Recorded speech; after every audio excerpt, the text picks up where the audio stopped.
Good morning है।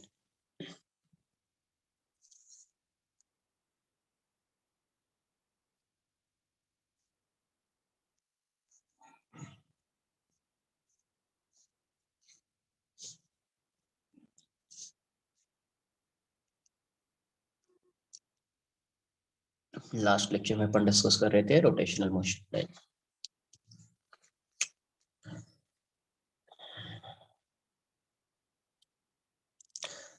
Velocity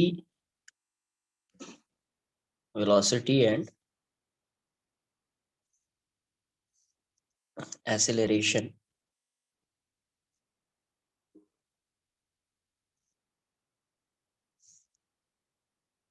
in case of pure rotational motion. Pure rotational motion. In case of pure rotational motion.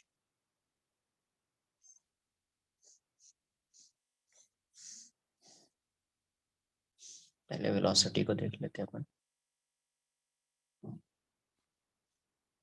Translation में देखा था कि अगर centre of mass v से जा रहा है तो उसका हर पॉइंट v से मूव कर रहा होगा।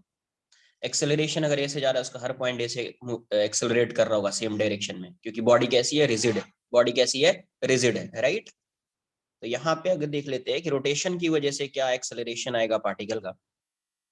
सपोज ये रोटेट कर रहा है तो इसकी एंगुलर वेलोसिटी कुछ होगी ओमेगा। इसकी एंगुलर वेलोसिटी होगी ओमेगा, राइट। तो अगर इसकी एंगुलर वेलोसिटी ओमेगा है, let's say radius of this body is R, इसका रेडियस आर है, तो आप फाइंड कर सकते हैं किसी भी पॉइंट की वेलोसिटी। मुझे यहाँ की फाइंड करनी है वेलोसिटी, तो ओमेगा क्लॉकवाइज डायरेक्शन में ऐसा है तो यहाँ की वेलोसिटी हो जाएगी ओमेगा आर। मुझे इस पॉइंट की अगर वेलोसिटी फाइंड करनी है तो इस डायरेक्शन में हो जाएगी ओमेगा आर। मुझे इस पॉइंट की वेलोसिटी फाइंड करनी है तो इस डायरेक्शन में हो जाएगी ओमेगा आर। मुझे इस पॉइंट की वेलोसिटी फाइंड करनी है तो इस डायरेक्शन में आ जाएगा ओमेगा आर, राइट। सपोज मुझे यहाँ पे एक्स डिस्टेंस पे फाइंड करना है, इस पॉइंट पे फाइंड करना है वेलोसिटी एक्स डिस्टेंस पे। तो एक्स डिस्टेंस पे अगर आप वेलोसिटी को देखोगे तो ये पॉइंट है, और यहाँ पे फाइंड करना है एक्स डिस्टेंस पे, राइट। इसके बोट ये ओमेगा से रोटेट कर रहा है तो ये भी सर्कुलर पाथ में जा रहा होगा, सर इसका सर्कल ऐसा बन रहा होगा, राइट। एक्स रेडियस का सर्कल, तो इसकी जो वेलोसिटी होगी इस रेडियस के परपेंडिकुलर होगी। देखो ये भी रेडियस के परपेंडिकुलर है, ये भी रेडियस के परपेंडिकुलर है, ये वाली वेलोसिटी भी रेडियस के परपेंडिकुलर है, ये वाली वेलोसिटी भी रेडियस के परपेंडिकुलर है। तो यहाँ पे जो इसकी वेलोसिटी आएगी ऐसी आ जाएगी, कितनी हो जाएगी, ओमेगा इंटू एक्स। तो इस पॉइंट की वेलोसिटी इस डायरेक्शन में होगी और कितनी होगी, ओमेगा इंटू एक्स। इसको पॉइंट ओ अज्यूम कर लेता हूँ, इसको पॉइंट पी, तो ये ओ है और ये पॉइंट पी है। तो वेलोसिटी ऑफ पॉइंट पी क्या हो जाएगा, ओमेगा इंटू एक्स। और किसी भी पॉइंट की वेलोसिटी फाइंड करनी है omega into radius, omega into radius, right.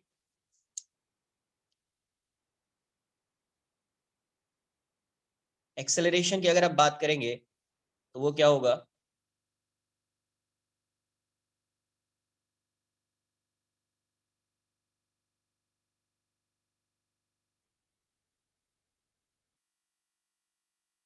Radius R है ना। ये ओमेगा से रोटेट कर रहा है और इसका एंगुलर एक्सेलरेशन भी गिवन है अल्फा। क्या गिवन है, एंगुलर एक्सेलरेशन अल्फा गिवन है। तो अगर कोई भी बॉडी रोटेशनल मोशन मतलब सर्कुलर मोशन में मूव कर रही है तो उसके पास कितना एक्सेलरेशन हो सकता है। If a particle is moving in a circular path तो उसके इसमें एक्सेलरेशन कितना हो सकता है, तो दो acceleration, there would be two acceleration of particle, right. एक होगा tangential acceleration and second one would be centripetal acceleration. तो कभी भी अगर प्योर रोटेशनल मोशन आ गया कहीं पे तो कितनी एक्सेलरेशन होंगे, दो एक्सेलरेशन हो सकते हैं, राइट। एक टेंजेंशियल और दूसरा सेंट्रीपिटल, एक टेंजेंशियल और दूसरा सेंट्रीपिटल, राइट। तो टेंजेंशियल एक्सेलरेशन आएगा और दूसरा क्या आएगा, सेंट्रीपिटल एक्सेलरेशन आएगा। क्लियर है। तो यहां से अगर आप देखोगे तो टेंजेंशियल एक्सेलरेशन किसकी वजह से आता है, अल्फा की वजह से। अल्फा इस डायरेक्शन में है तो अगर मुझे इस पॉइंट का टेंजेंशियल एक्सेलरेशन चाहिए तो ये हो जाएगा अल्फा इंटू आर। अगर मुझे यहाँ पे सेंट्रीपिटल एक्सेलरेशन चाहिए वो किसकी वजह से आएगा, ओमेगा की वजह से आएगा। तो इस डायरेक्शन में सेंटर के टुवर्ड्स लगेगा, कितना होगा, ओमेगा स्क्वायर आर। अगर मुझे इस पॉइंट पे एक्सेलरेशन चाहिए तो टेंजेंशियल एक्सेलरेशन इस डायरेक्शन में आएगा, अल्फा इंटू आर। और सेंट्रीपिटल एक्सेलरेशन इस डायरेक्शन में आएगा, ओमेगा स्क्वायर आर। अगर मुझे इस पॉइंट पे चाहिए तो टेंजेंशियल एक्सेलरेशन ऐसा होगा, alpha into R. Centripetal acceleration इस डायरेक्शन में आएगा ओमेगा स्क्वायर आर। मुझे अगर इस पॉइंट पे चाहिए तो इस डायरेक्शन में आएगा अल्फा इंटू आर, और इस डायरेक्शन में आएगा centripetal acceleration omega square R. तो अगर किसी भी पॉइंट पे आपको नेट एक्सेलरेशन चाहिए, नेट एक्सेलरेशन लेट से मुझे इस पॉइंट पे चाहिए नेट एक्सेलरेशन ऑफ पार्टिकल, इस पॉइंट का एक्सेलरेशन चाहिए, पॉइंट ए एज्यूम कर लेता हूं, मुझे इसका एक्सेलरेशन चाहिए, तो इसका एक्सेलरेशन आप कैसे बताएंगे? तो ये इस डायरेक्शन में अल्फा आ रहा है, इस डायरेक्शन में ओमेगा स्क्वायर आ रहा है, तो नेट एक्सेलरेशन किस डायरेक्शन में होगा? तो net acceleration of this particle is, ये आ जाएगा net acceleration, acceleration of A कितना आ जाएगा? Under root this square plus this square. तो ए की वैल्यू क्या हो जाएगी? Under root this square plus this square, right, ये हो जाएगा। तो ये इसका क्या है? एक्सेलरेशन है। अब ऐसा कहीं अगर मान लो ये एक रॉड होता, सपोज ये एक रॉड है और ये रॉड इसके वोट रोटेट कर रहा है, इस पॉइंट के वोट क्या कर रहा है? रॉड रोटेट कर रहा है, यहाँ पे कोई एक्सिस होगा उसके वोट ये रॉड रोटेट कर रहा है, ऐसा ये रॉड है रोटेट कर रहा है। तो इस इंस्टेंट पे अगर मैं यहाँ पे ऐसा अज्यूम कर लूं कि इसकी एंगुलर वेलोसिटी ओमेगा है और एंगुलर एक्सेलरेशन अल्फा है, एंगुलर वेलोसिटी क्या है? Omega, and angular acceleration alpha, तो इसका सेंटर ऑफ मास कहाँ पे होगा? कहीं यहाँ पे होगा सेंटर ऑफ मास। तो आपको फाइंड करना है acceleration of centre of mass, acceleration of centre of mass. तो सबसे पहले देखिए कि ये रॉड जो है, इसमें अगर आपसे पूछा जाए find the acceleration of this rod, अगर इस रॉड का एक्सेलरेशन पूछा जाए तो आपको क्या बताना है? Acceleration of centre of mass, right.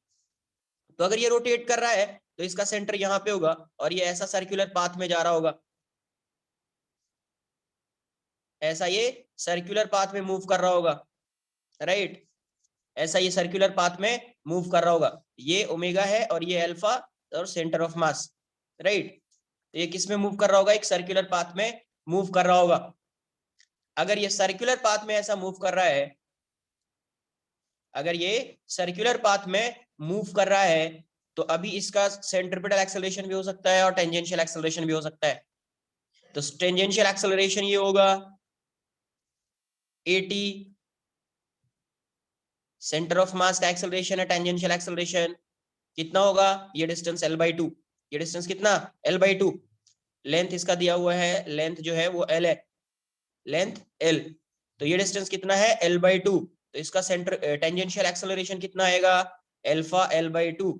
Centripetal acceleration इस साइड आएगा सेंटर के टुवर्ड्स, कितना आएगा? AC, ये क्या हो जाएगा? AC, और AC की वैल्यू क्या लिखेंगे आप? AC equals to omega square, और इसका रेडियस कितना है? L/2, omega square R, omega square L/2। कुछ आई बात समझ में आपको? रोटेशन के केस में आपको एक्सेलरेशन कैसे फाइंड करना है, वेलोसिटी कैसे फाइंड करनी है, राइट। अगर इसकी वेलोसिटी फाइंड करनी होती क्या आ जाता? Omega into L/2, omega R, omega into L/2, omega into L/2। अगर इस डायरेक्शन में मुझे वेलोसिटी चाहिए होता तो वेलोसिटी हो जाता omega into L/2, VCM equals to, है ना, ACCM, centripetal acceleration of centre of mass, right, note कर लीजिए आप। Sir, बोलो क्या है? sir, if they ask us like how many acceleration are acting on the body, तो हम 2 ही लिखेंगे ना, 3 नहीं हम नहीं, ऐसा अंडर और ये सब क्वेश्चन नहीं पूछा जाता, how many accelerations are acting on a body, ये सब क्वेश्चन नहीं पूछा जाएगा, नेट एक्सेलरेशन की वैल्यू पूछी जाएगी, ठीक है। अच्छा okay sir.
Sir, can you show the lower part?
Done. 1 minute.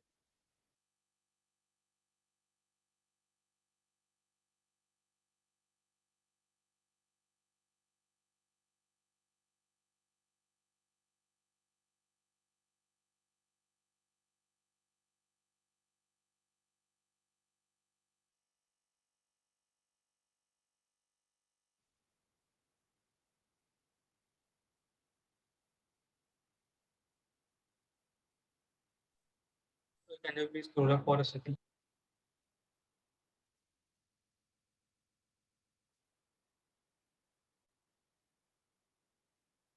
Done.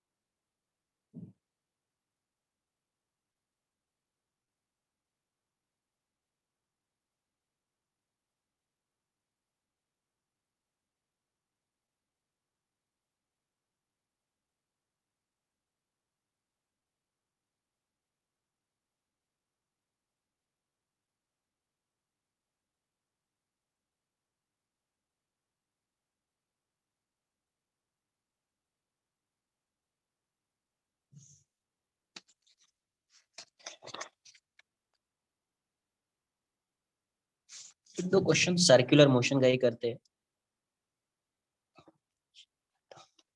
देखो ये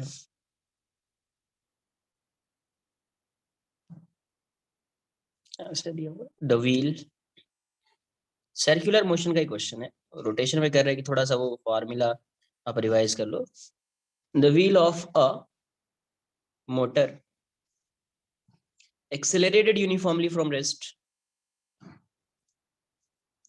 accelerated uniformly from rest, accelerated uniformly from rest, rotates through rotates through 5 radian, rotates through 5 radian during the first second, during the first second. Calculate the angle, the angular displacement. Calculate the angle rotated. Calculate the angle rotated during the next second. During the next second. Next second. बताइए क्या होगा?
Right.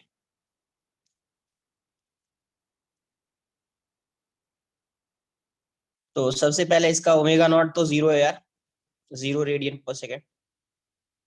अब बोल रहा है कि ये कितना एंगल कवर किया है? 5 रेडियन फर्स्ट सेकेंड में, 5 रेडियन एंगल कवर किया है. तो थीटा की वैल्यू को क्या लिखोगे? Theta equals to, and theta लिख दो, theta equals to omega naught T plus half alpha T square. Right. ये वाली वैल्यू कितनी है? 5 रेडियन, रेडियन में ही आता है. राइट. तो 5 रेडियन है और ये 0 हो गया, ये हो गया हाफ अल्फा और ये हो गया 1 स्क्वायर. तो यहाँ से अल्फा की वैल्यू कितनी हो जाएगी? 10 रेडियन पर सेकेंड स्क्वायर, है ना.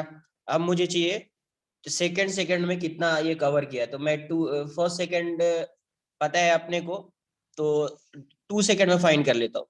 राइट. इन 2 सेकंड्स फिर मैं सब्ट्रैक्ट कर दूंगा. तो इन 2 सेकंड्स थीटा डैश की वैल्यू क्या हो जाएगी? Omega naught T plus half alpha T square. तो ये वाला टर्म तो 0 हो जाएगा. ये हाफ अल्फा की वैल्यू कितनी है? 10. ये हो जाएगा 2 स्क्वायर. तो 40/2 20 रेडियन हो जाएगा. तो सेकंड में क्या होगा? Angle rotated during second. Right. ये कितना हो जाएगा? थीटा डैश माइनस थीटा, तो 20 माइनस 5 रेडियन. तो आपका आंसर कितना आ जाएगा? 15 radian. 15 radian. Right. 15 radian. Question और करते हैं ऐसा ही.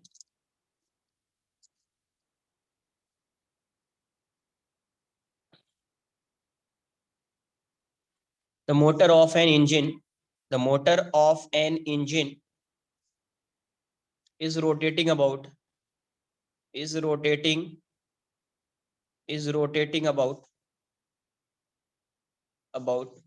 axis with an angular velocity of 120 revolution per minute. It comes to rest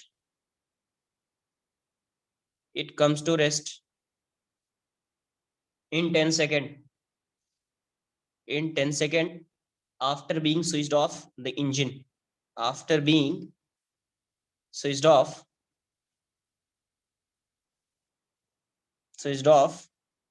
the engine. assuming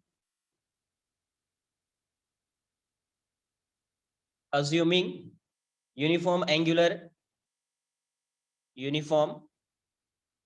deceleration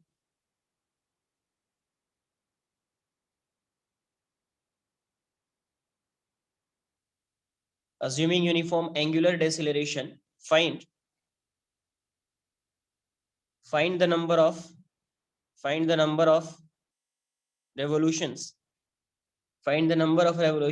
made by it before coming to rest, before coming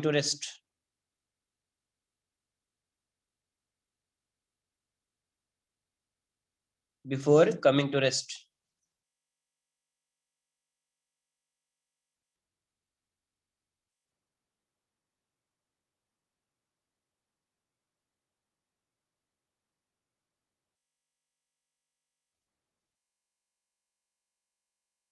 sir वो 120 के आगे revolutions लिखा है ना? Yes. Okay. 120 Can you please show the per minute. part once?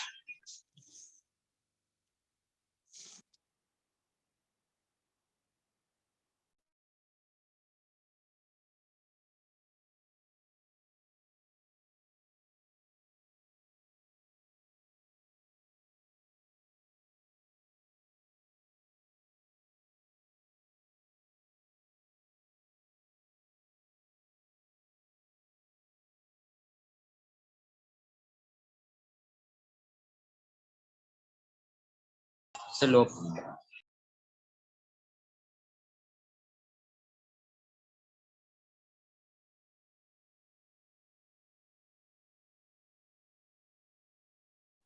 So can you just move it a bit up? I want to see the solution part of the last question. Yeah, that's it. Thank you.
Sir, show upper part, please.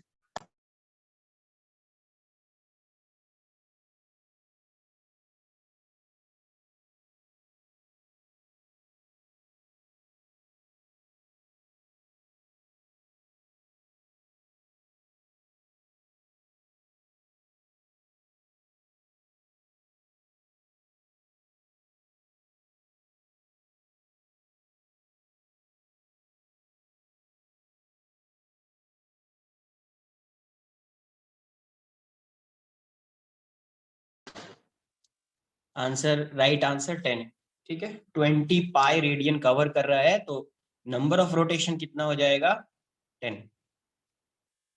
Theta आया होगा 20 पाई, right. Theta की value क्या हो जाएगी 20 पाई। देख लेते क्या दिया हुआ है। ओमेगा नॉट की वैल्यू गिवन है 120 रेवोल्यूशन पर मिनट। इसको आप लिख सकते हैं 120 इंटू 2 पाई बाई 60, राइट। तो ये हो जाएगा, ये कितना आएगा रेडियन पर सेकेंड, ये हो जाएगा 4 pi radian per second. It comes to rest in 10 seconds after being switched off. Assuming uniform angular deceleration, find the number of rotation. ठीक है, तो यहाँ से t की वैल्यू 10 सेकेंड में ये रेस्ट में आ जा रहा है, 10 सेकेंड में ये किस में आ जा रहा है, रेस्ट में आ जा रहा है। तो थीटा की वैल्यू फाइंड करनी है, तो थीटा डायरेक्ट आ जाएगा omega naught T plus half alpha T square, right. उससे पहले अल्फा फाइंड करना पड़ेगा। अल्फा फाइंड करने के लिए आप ये लिख दीजिए omega equals to omega naught plus alpha T. तो ये वाली वैल्यू तो 0 हो जाएगी, ये कितना है 4 पाई है, और यहाँ से ये रिटार्ड कर रहा है तो माइनस अल्फा लिख दो। रिटार्ड कर रहा है तो इसलिए मैंने माइनस लिख दिया, या वरना नेगेटिव आंसर आ जाएगा। ठीक है, तो अल्फा की वैल्यू यहाँ से क्या आ जाएगी 4 pi by 10, 4 pi by 10 radian per second square, 4 pi by 10 radian per second square. And theta क्या आ जाएगा, थीटा चाहिए अपने को, तो ये हो जाएगा omega naught T plus half alpha T square.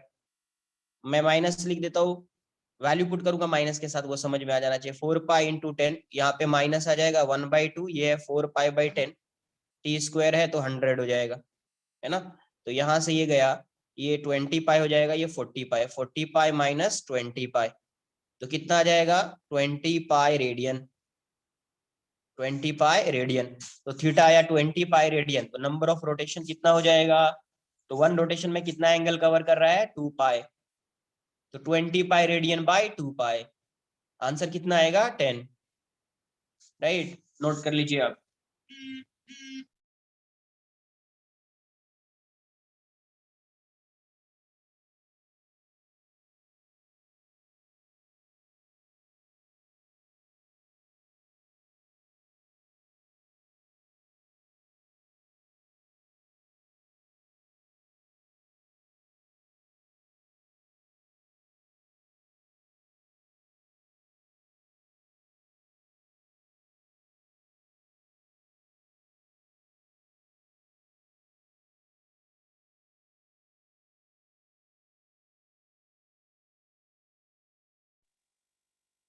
ये जो है ये 10 है, 4 pi by 10, 4 pi by 10 radian per second square.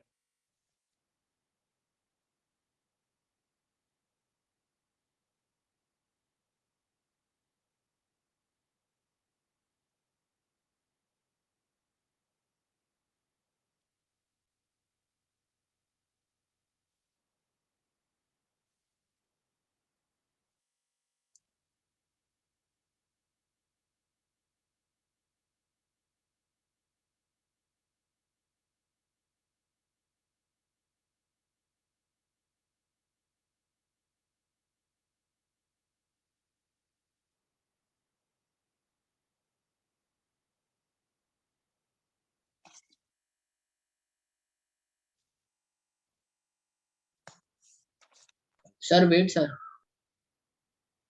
मैंने कभी नोट भी कर लिया करो यार।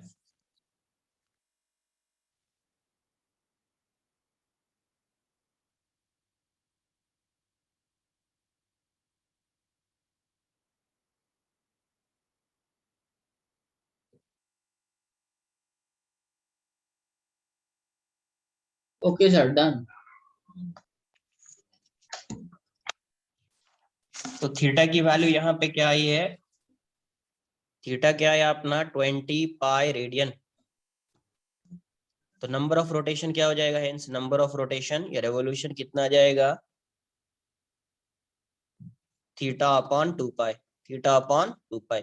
तो 20 पाई अपॉन 2 पाई, आंसर क्या आ जाएगा 10,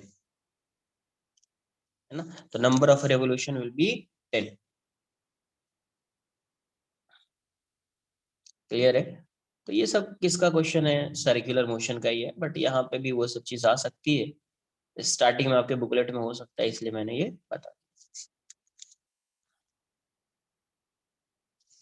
अब स्टार्ट करेंगे moment of inertia. Pure rotational motion चल रहा है अभी, राइट। मोमेंट ऑफ, ये सब किसमें आ रहा है, सब pure rotational motion. Moment of inertia, moment of inertia M I, या इसको आई से रिप्रेजेंट करें, मोमेंट ऑफ इनर्शिया। तो देखो क्या होता है कि अगर यहाँ पे एक ब्लॉक रख लो, एक ब्लॉक है, अब यहाँ पे अगर तुम फोर्स लगाओगे तो ये क्या करेगा, ये अपने स्टेट में चेंज करना चाहेगा क्या, ब्लॉक नहीं करना चाहेगा, बट फोर्स लगाने से इसमें चेंज आएगा। मतलब बेसिकली क्या कर रहा है, ये जो फोर्स अप्लाई कर रहे हैं ये इसका अपोज कर रहा है, क्यों अपोज कर रहा है? क्योंकि ये इसके मोशन में जो है, इसका जो भी स्टेट है, अगर ये मूव कर रहा होगा या रेस्ट में है, कुछ भी है, तो क्या क्या हो रहा होगा, उस स्टेट में चेंज आएगा। फोर्स, अगर आप एक्सटर्नल फोर्स यहाँ पे एक्सर्ट करते हो तो इसके मोशन में क्या आ जाएगा, इसके स्टेट में क्या आएगा, चेंज आएगा। तो उस चेंज का ये क्या करता है, अपोज करता है। उस चेंज का ये क्या करता है, अपोज करता है। किसकी वजह से करता है, तो इनर्शिया की वजह से करता है। तो सेम वही काम किसका है, मोमेंट ऑफ इनर्शिया का है, रोटेशनल मोशन में। मतलब अगर रोटेशनल मोशन में कोई बॉडी है, उसका स्टेट है, अगर सपोज वो रेस्ट में है या रोटेट कर रही है, यहाँ पे भी रेस्ट में होगा या यूनिफॉर्म वेलोसिटी से मूव कर रही होगी, तो रोटेशन के केस में भी क्या होगा, या तो रोटेट कर रहा होगा या रेस्ट में होगा, राइट। तो अगर उसके स्टेट में कोई चेंज आएगा ना, तो उसका जो भी ओपोज फिजिकल क्वांटिटी ओपोज करता है, उसी फिजिकल क्वांटिटी को क्या बोलते हैं, मोमेंट ऑफ इनर्शिया। इसको क्या बोलते हैं, मोमेंट ऑफ इनर्शिया। जैसे यहाँ पे ट्रांसलेशनल मोशन में जो अपोज होता है ना, स्टेट में जो अपोज कर, मतलब स्टेट में अगर इसके चेंज आएगा तो वो उसका अपोज करेगा। किस प्रॉपर्टी की वजह से वो अपोज करता है, किस फिजिकल क्वांटिटी की वजह से वो अपोज करता है, तो वो किसकी वजह से अपोज करता है, वो इनर्शिया की वजह से करता है, राइट। तो ये बॉडी की प्रॉपर्टी है, बॉडी की प्रॉपर्टी है, राइट, उसकी वजह से। सेम वैसा आता है किस केस में, रोटेशन के केस में। तो यहाँ पे उसको क्या बोलते हैं अपन, मोमेंट ऑफ इनर्शिया। क्या बोलते हैं अपन, moment of inertia. It is the property of the body by virtue of which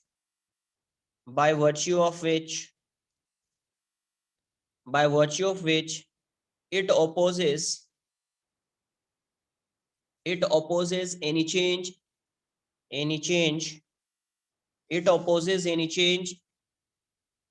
in its state of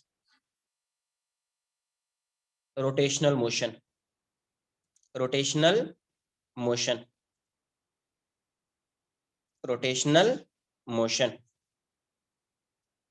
तो अब यहां से अगर सपोज ये एक्सिस, अब इसकी वैल्यू कैसे फाइंड करते हैं वो समझ लेना है कि इसकी वैल्यू कैसे फाइंड करेंगे वो समझिए। जैसे डिस्क्रीट पार्टिकल मतलब point mass, discrete particles means point mass. तो यहां से अगर ये एक्सिस ऑफ रोटेशन है, ये एक पार्टिकल है, ये एक पार्टिकल, इसका मास m है और यहां से इसका डिस्टेंस क्या है, r है। डिस्क्रीट पार्टिकल है, पॉइंट मास। तो ये कैसा मूव कर रहा होगा, ये सर्कुलर पाथ में मूव कर रहा होगा ऐसा। ये क्या है इसका, AOR एक्सिस ऑफ रोटेशन। ये क्या है इसका, AOR एक्सिस ऑफ रोटेशन। आपको बताया है पहले, एक्सिस ऑफ रोटेशन इंपॉर्टेंट है ये। एक्सिस चेंज होगा तो इसका मोमेंट ऑफ इनर्शिया चेंज हो जाएगा, एक्सिस चेंज होने से इसका मोमेंट ऑफ इनर्शिया चेंज हो जाएगा।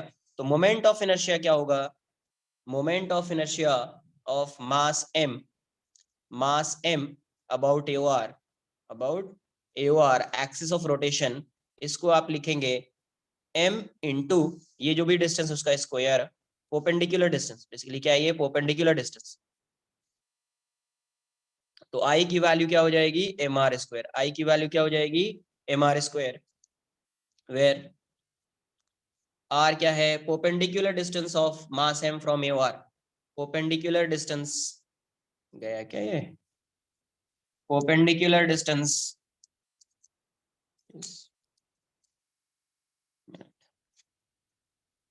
r क्या है, perpendicular distance from, perpendicular distance of mass m from AOR, mass m from AOR, from axis of rotation, right, from axis of rotation.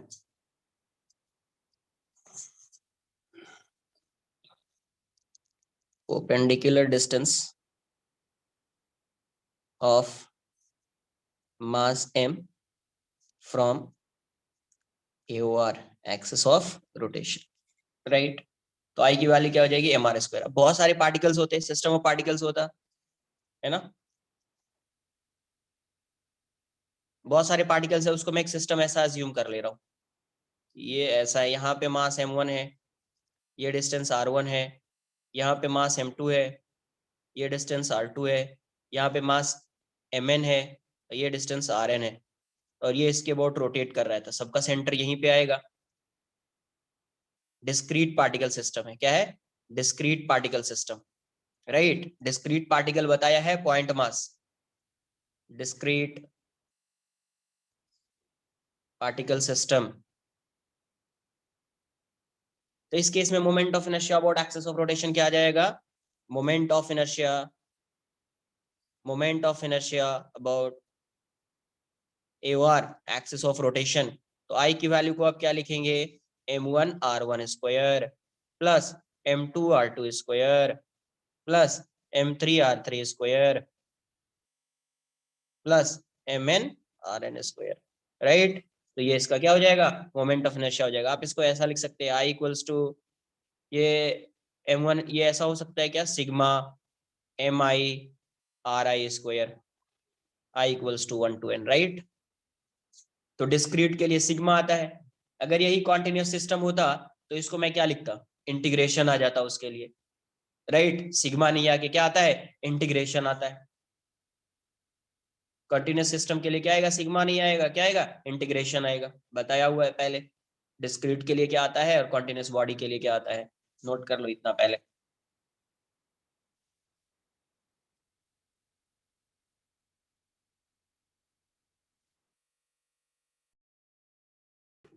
Sir, yes sir. does moment of inertia depend on velocity? नहीं, velocity पे depend नहीं करेगा ये moment of inertia जो है वो किस पे डिपेंड कर रहा है? देखिए यहाँ से मास पे डिपेंड Yes, sir, करेगा, mass. राइट? मास मतलब डेंसिटी ऑफ बॉडी की जो भी डेंसिटी होगी उस पर डिपेंड करेगा। सेकंड, ये जो एक्सिस दिख रहा है इस पे भी डिपेंड करेगा, किस एक्सिस के अबाउट आप मोमेंट ऑफ इनर्शिया फाइंड कर रहे हैं। तो एक्सिस ऑफ रोटेशन पर डिपेंड करेगा। Mass distribution of the body about axis of rotation, इस पर डिपेंड करेगा। तो mass distribution of the body about axis of rotation का मतलब ये आर से है। Mass distribution of the body about axis of rotation का मतलब आर से है, उस पर डिपेंड करेगा। तो वेलोसिटी पे ये डिपेंड नहीं करता। ये क्यों वेलोसिटी पर डिपेंड नहीं कर रहा है? बिकॉज ये किसकी प्रॉपर्टी है? तो एक बॉडी की प्रॉपर्टी है, राइट? वो वेलोसिटी की वजह से नहीं आ रहा है। तो बॉडी की प्रॉपर्टी है तो उसके डेंसिटी पर डिपेंड करेगा, ये किस एक्सिस के अबाउट रोटेट कर रहा है उस पर डिपेंड करेगा, और उसका मास डिस्ट्रीब्यूशन कैसा उस एक्सिस से उस पर डिपेंड करेगा। Sir, yes but when a body reduces its radius, it starts spinning faster. So is that related to moment of inertia or something else? नहीं, देखो अभी स्पिनिंग फास्टर वाला पार्ट नहीं है, वो अलग चीज है। जो तुम बोल रहे हो ना वो अलग है। स्पिनिंग फास्टर ये यहाँ से यहाँ गया, स्पिनिंग फास्टर वो कंजर्वेशन से चीजें आती है, कंजर्वेशन ऑफ एंगुलर मोमेंटम से चीजें आती है, उसको यहाँ पे नहीं करना है। उससे मोमेंट ऑफ इनर्शिया चेंज नहीं होता है, ओमेगा चेंज होता है, राइट? Yes. स्पिनिंग फास्टर का मतलब क्या है? ओमेगा चेंज हो गया। ओमेगा चेंज होने का मतलब ये नहीं है कि मोमेंट ऑफ इनर्शिया, वो जब आगे तो पढ़ेंगे अपन। तो जैसे देखो यहाँ से समझ में आएगा, एल बताया है कुछ, आई ओमेगा होता है, राइट? Yes. तो देखो जब इसकी पोजीशन को तुम चेंज करोगे ना, तो I1 omega 1 equals to I2 omega 2 हो गया, राइट? तो यहाँ से जैसे ओमेगा, ये ओमेगा इंक्रीज होगा तो I की वैल्यू डिक्रीज हो जाएगी। तो इसका मतलब ये नहीं है कि ओमेगा जो है वो I से रिलेटेड है, वो इस पर्टिकुलर कॉन्सेप्ट के लिए ये एक्सप्रेशन आ रहा है ना। हर केस में I ओमेगा थोड़ी आप लिख सकते हो, I1 omega 1 equals to I2 omega 2, है ना? तो यू कांट, है ना, directly relate I moment of inertia with angular velocity omega. आप डायरेक्टली रिलेट नहीं कर सकते। जैसे अगर मैं लिखूं कहीं पे फोर्स की वैल्यू, अगर आप फोर्स को आप लिख दे रहे हो F इक्वल्स टू कुछ ऐसा फंक्शन आ गया, मान लो F माइनस एफ के इक्वल्स टू एम ए, तो आप F को क्या लिखोगे? एम ए प्लस एफ के, ऐसा लिख दोगे ना यार? तो तुम तो यहाँ पे ये भी बोलोगे ना सर फोर्स तो फ्रिक्शन पे भी डिपेंड कर रहा है, काइनेटिक फ्रिक्शन पे डिपेंड कर रहा है फोर्स। इसका एक्सप्रेशन का मतलब थोड़ी है कि फोर्स हमेशा फोर्स जो है वो काइनेटिक फ्रिक्शन पे एक्ट कर रहा होगा। ये तो उस सिचुएशन पे डिपेंड कर रहा है ना, क्या गिवन सिचुएशन है, राइट? कंडीशन क्या है। Yes. तो इसलिए डायरेक्ट ऐसा नहीं बोलेंगे, बट ये आएगा कभी यहाँ इंक्रीज होगा तो वो डिक्रीज हो जाएगा, वो अपन देखेंगे आगे। Sir, conservation of angular momentum will be valid everywhere. नहीं, वो देखेंगे कहाँ पे वैलिड होगा, क्या होगा। जहाँ पे एक्सटर्नल टॉर्क 0 होगा वहीं पे वैलिड होगा, हर जगह वैलिड नहीं होगा, राइट? टॉर्क 0 होना चाहिए, एक्सटर्नल टॉर्क। Sir, yes. और वो ऊपर जो ब्लॉक ड्रॉ किया उसके नीचे स्ट्रिंग है क्या? अरे नहीं है, ऐसे बोल रहा था कि ये ब्लॉक है, रेस्ट में है, कोई स्ट्रिंग नहीं है। अच्छा, स्ट्रिंग अच्छा। क्यों लगाऊंगा मैं? ओके सर, एंड वो नीचे जो डायग्राम ड्रॉ किया आप, वो जो बाउंड्री है, दैट इज टू से इट्स अ सिस्टम ना, मतलब yes, it's not a irregular body ना? नहीं रेगुलर नहीं है। जैसे बहुत सारे पार्टिकल है, यहाँ पे एक, यहाँ पे एक, यहाँ पे एक, यहाँ पे एक, यहाँ पे यहाँ पे, तो इसको एक ऐसा एक बाउंड्री बना दिया और मान लिया, अज्यूम कर लिया सिस्टम है, राइट? अच्छा, ओके। वरना फिर ये कॉन्टिन्यूस बॉडी हो जाएगी। फिर इंटीग्रेशन लगाएंगे ना? Yes. Okay.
Sir, can you show the lower part?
Done.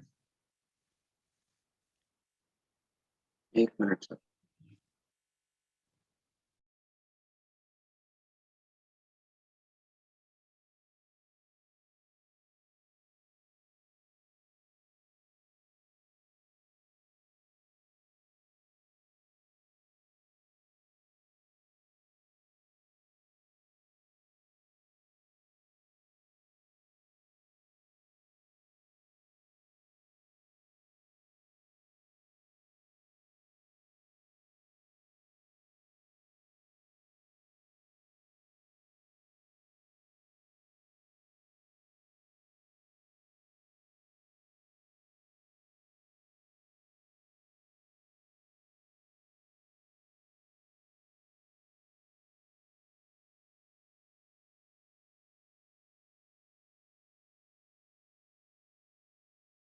Sir, I is a variable that you took for sigma, na?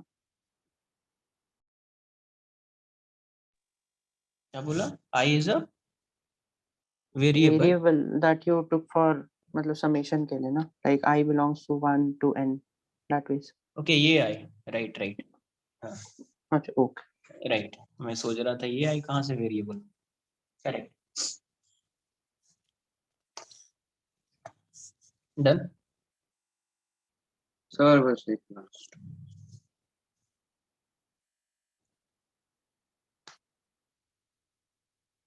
और continuous system di अपन लिखेंगे, थोड़ा फास्ट कर लो.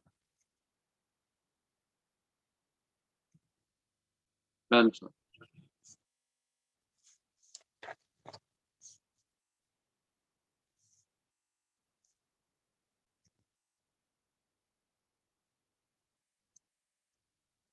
For continuous system, your body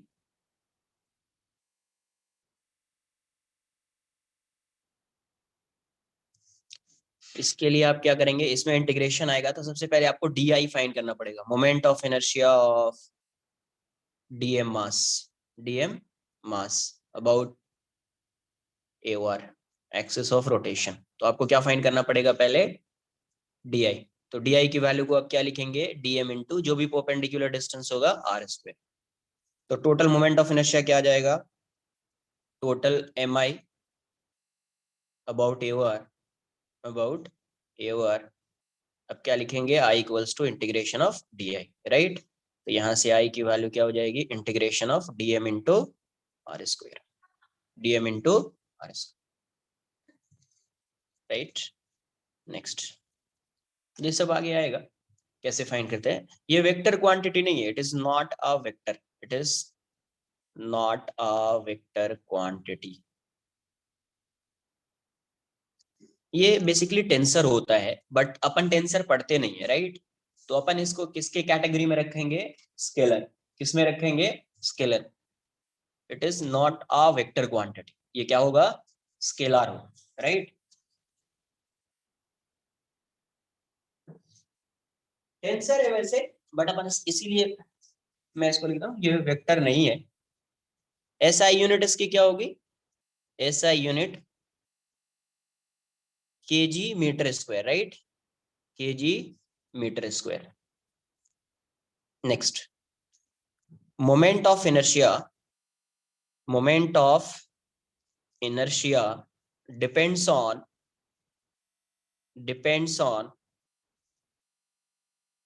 moment of inertia depends on first mass of the body, या कहीं पे लिखा होगा, और density of the body.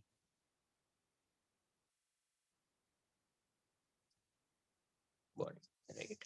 Second, axis of rotation.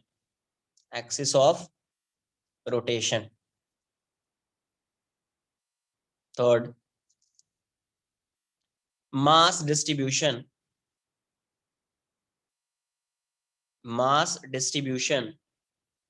of the body, मतलब R वाला ये है, mass distribution of the body about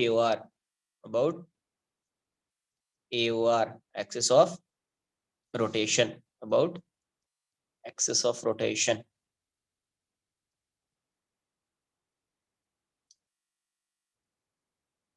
Next, moment of inertia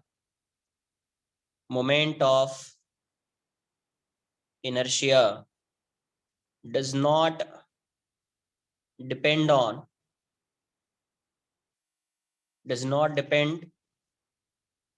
upon, देखो किस पे डिपेंड नहीं करता, और इन सब के फॉर्मूला में कहीं ना कहीं आएगा.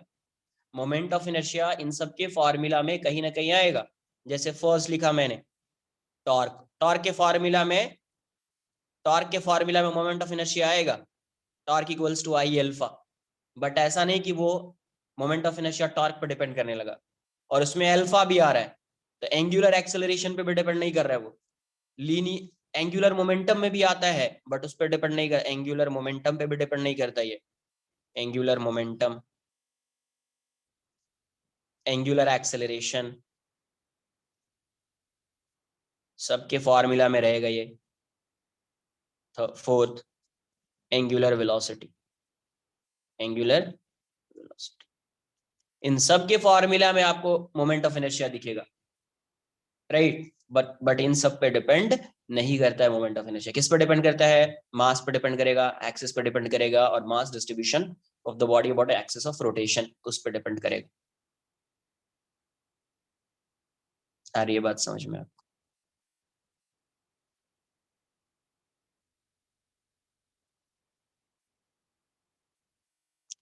So like two bodies with same torque can have different moment of inertia.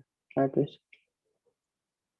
नहीं, वो बोलने का मतलब नहीं है कि बॉडी का टॉर्क से रिलेटेड ही नहीं है तो मोमेंट ऑफ इनर्शिया को क्यों तुम रिलेट करना चाह रहे हो कि सेम है या नहीं है? इससे इस पे डिपेंड ही नहीं कर रहा है टॉर्क पे क्या होगा। किस पे डिपेंड कर रहा है मोमेंट ऑफ इनर्शिया? यहाँ पे क्या लिखा है, सिर्फ इसको रीड कर लो बस, उस पे डिपेंड कर रहा है, बाकी कुछ मत बोलो, ठीक है? बस इस पे डिपेंड करेगा। डिस्टेंस अगर एक्सिस ऑफ रोटेशन से इंक्रीज हो रहा है, डिक्रीज हो रहा है, इंक्रीज होगा मोमेंट ऑफ इनर्शिया डिक्रीज हो जाएगा, डिक्रीज होगा मोमेंट ऑफ इनर्शिया इंक्रीज हो जाएगा, मास इंक्रीज होगा मोमेंट ऑफ इनर्शिया इंक्रीज हो जाएगा। जब अब इस पे डिपेंड ही नहीं कर रहा है तो बोलने का कोई मतलब ही नहीं है कुछ। जैसे देखिए, मान लीजिए ये एक एक्सिस है, इसको मैं एक्सिस 1 अज्यूम कर लेता हूँ। एक दूसरी एक्सिस यहाँ पे है, मैंने इसको एक्सिस 2 अज्यूम कर लिया, राइट। अब यहाँ से ये जो एक बॉडी है ये परपेंडिकुलर है ऐसी, यहाँ पे एक बॉडी है, पॉइंट मास m है, और ये एंगल थीटा है। ये एंगल क्या है? थीटा है। आपको बताना है moment of inertia about axis 1 and axis 2। Moment of inertia of this mass m about axis 1 and 2। ठीक है, पहले आप इसको नोट कर लो, कॉपी कर लीजिए इसको।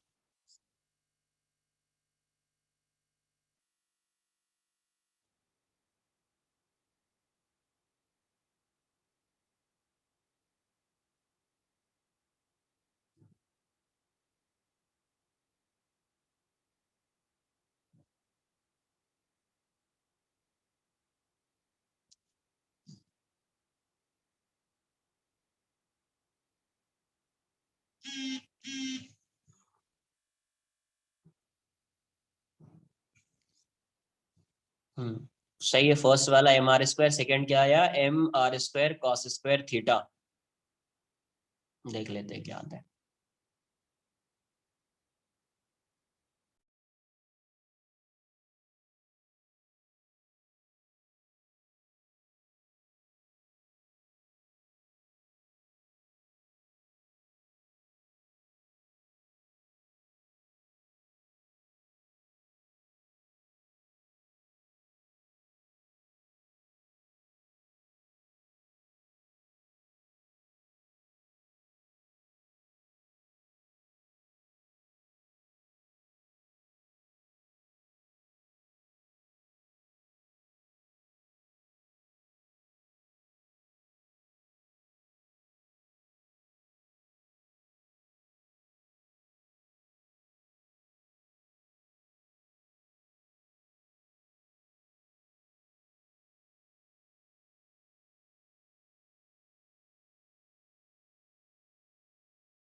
Show upper part once again, please.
देखो यहाँ पे सबसे पहले क्या करेंगे, ये तो इससे तो परपेंडिकुलर डिस्टेंस है, तो I1 तो डायरेक्ट आ जाएगा, I1 इज mr², ये r, तो I1 तो डायरेक्ट आ जाएगा आपका mr², राइट। बट इससे इस एक्सिस से ये वाला तो परपेंडिकुलर डिस्टेंस है नहीं, पहले परपेंडिकुलर फाइंड करना पड़ेगा। तो परपेंडिकुलर आप ड्रॉ कर लो यहाँ पे, ये हो जाएगा इस पे परपेंडिकुलर डिस्टेंस, राइट। ये थीटा है, ये r है, तो ये आएगा r sin थीटा, क्या आएगा r sin थीटा, ये r है तो ये कितना आएगा r sin थीटा। तो इससे इस एक्सिस से इस पार्टिकल का परपेंडिकुलर डिस्टेंस जो है वो r sin थीटा है। तो I2 की वैल्यू क्या हो जाएगी, I2 equals to m into r sin theta का स्क्वायर, क्या जाएगा m r square sin square theta, क्या हो जाएगा m r square sin square theta, right.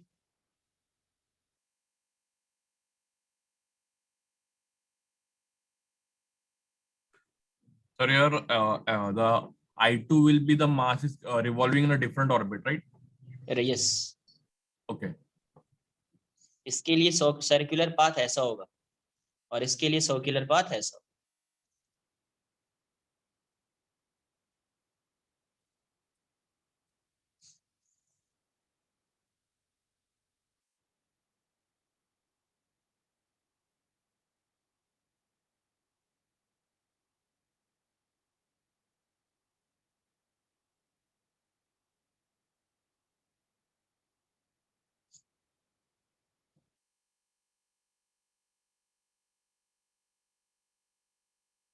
Sir, yes sir.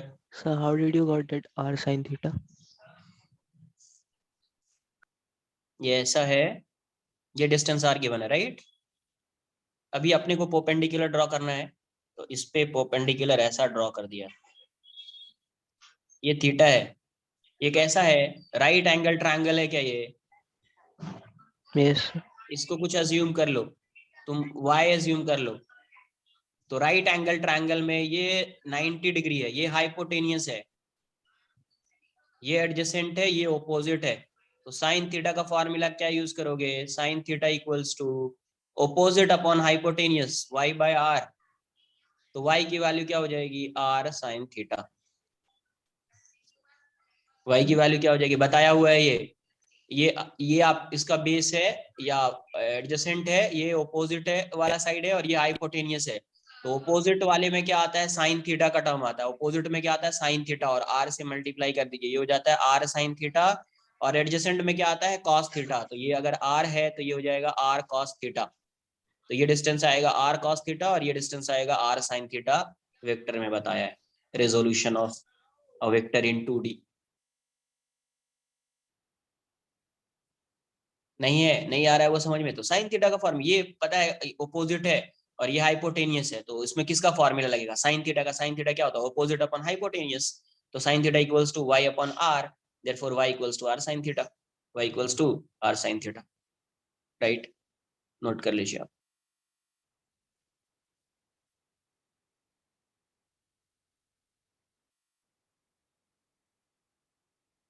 Sir, please show previous page once. Previous page, मैं सोच रहा हूँ लास्ट लेक्चर वाला पेज भी यहाँ पे शो कर ही दूं।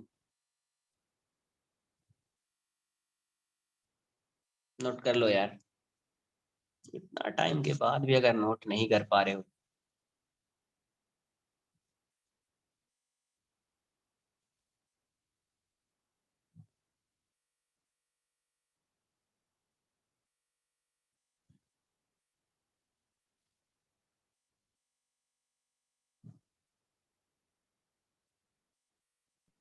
Sir, lower part, please.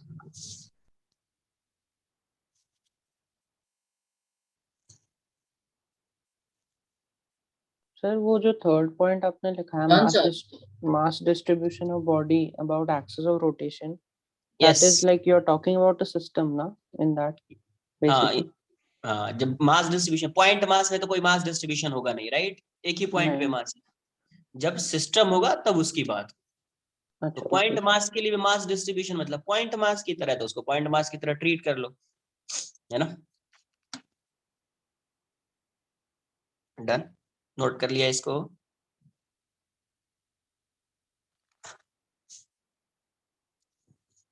Next,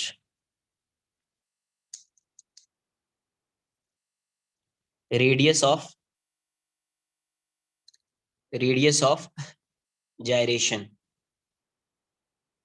radius of gyration या गायरेशन, आप जो भी पढ़े, रेडियस ऑफ जायरेशन।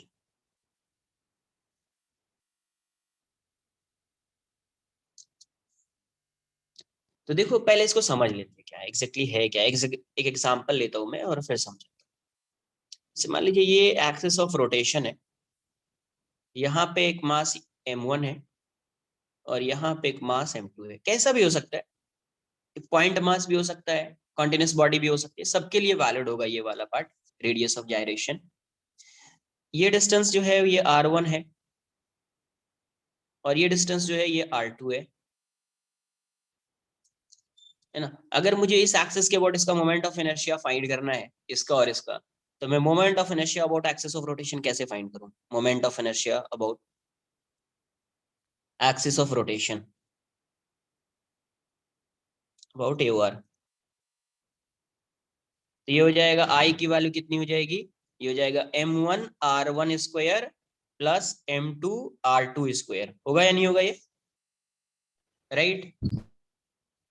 अब मैंने क्या किया देखो, अब मैंने क्या किया, इसको एक पॉइंट, इन सबको एक पॉइंट अज्यूम कर लिया, इन सब के मास को एक पॉइंट पे रख दिया। अब इसका मास होगा m1 प्लस m2।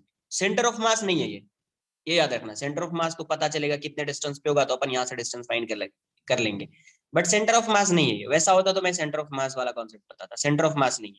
मैंने एक पॉइंट पे रख दिया, सेम एक्सिस है, एक्सिस ऑफ रोटेशन चेंज नहीं हो रहा है, एक्सिस ऑफ रोटेशन क्या है, सेम है। एक पॉइंट पे रख दिया और इसको इतने डिस्टेंस पे रखा कि इसका जो मोमेंट ऑफ इनर्शिया है और पहले जो मोमेंट ऑफ इनर्शिया आ रहा था दोनों सेम हो जाए।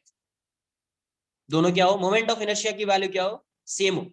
क्या किया, ये 2 पॉइंट मास है, इसको एक पॉइंट पे रख दिया। अब इसका मास हो जाएगा m1 प्लस m2 और ये इसका सेंटर ऑफ मास नहीं है, राइट। अब इसका डिस्टेंस मैंने अज्यूम कर लिया r, और यही r जो होता है वो होता है k के इक्वल, रेडियस ऑफ गायरेशन के इक्वल। तो अभी इसका जब मोमेंट ऑफ इनर्शिया फाइंड करोगे तो इसका मोमेंट ऑफ इनर्शिया किसके इक्वल होना चाहिए, इसके इक्वल होना चाहिए। तो moment of inertia about axis of rotation, about same axis of rotation, same AOR, क्या आ जाएगा, I की वैल्यू कितनी हो जाएगी, m1 plus m2 into R square. तो I क्या हो जाएगा इसका, m1 plus m2 into K square, right.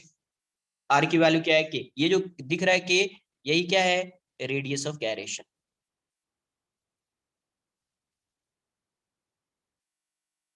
Right. अभी इसका मोमेंट ऑफ इनर्शिया और इसका मोमेंट ऑफ इनर्शिया क्या आना चाहिए, सेम होना चाहिए। तो इस डिस्टेंस को आप क्या बोलेंगे, जितने डिस्टेंस पे आपने इसको प्लेस किया है उसी डिस्टेंस को आप क्या बोलेंगे, इस परपेंडिकुलर डिस्टेंस को आप बोलेंगे रेडियस ऑफ गायरेशन। तो अब यहां से मोमेंट ऑफ इनर्शिया सेम हो जाएगा, since moment of inertia of the system, moment of inertia of the system remains same, hence यहां से क्या आ जाएगा, m1 plus m2 k square equals to m1 r1 स्क्वायर प्लस m2 r2 स्क्वायर। तो you can find the value of k, यहां से k की वैल्यू फाइंड कर सकते हैं आप, m1 r1 स्क्वायर plus m2 r2 square by m1 plus m2।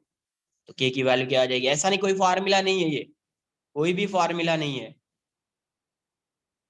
r2 square by m1 plus m2। आपको सिर्फ करना क्या है ये समझिए, आपको जब भी आपको रेडियस ऑफ गायरेशन फाइंड करना है, आप क्या करेंगे, जो भी मास डिस्ट्रीब्यूशन गिवन है, जो भी क्वेश्चन में मास डिस्ट्रीब्यूशन गिवन है उसके according first you have to find the moment of inertia of given system. आपको क्या करना है, जैसा भी मास डिस्ट्रीब्यूशन गिवन होगा आप क्या करेंगे, उसका मोमेंट ऑफ इनर्शिया फाइंड कर लेंगे। जैसे यहाँ पे गिवन कॉन्फ़िगरेशन ऐसा है तो मैंने मोमेंट ऑफ इनर्शिया फाइंड कर लिया, ठीक है। अब उस मोमेंट ऑफ इनर्शिया को क्या करना है, एक बार आपने मोमेंट ऑफ इनर्शिया जो फाइंड कर लिया है उसको आपको किससे इक्वेट कर देना है, टोटल मास इनटू के स्क्वायर से इक्वेट कर देना है। बस सिर्फ यही काम करना है। पहले आपको क्या करना है, first you have to find the moment of inertia of given system, right.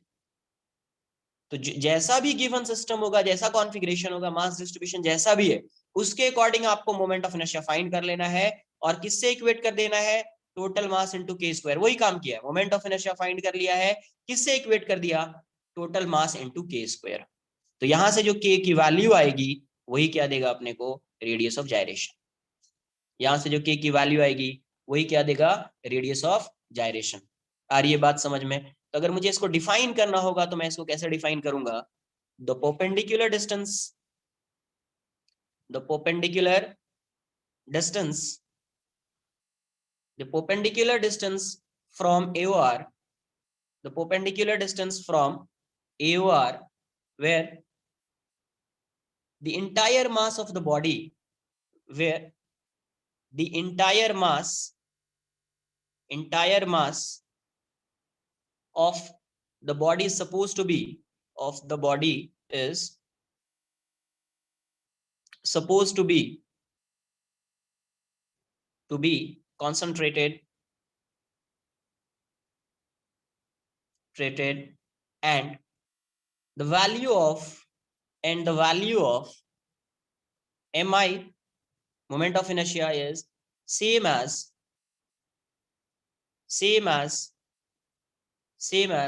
that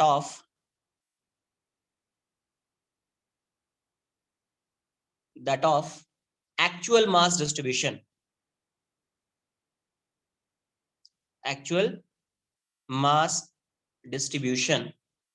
of that body,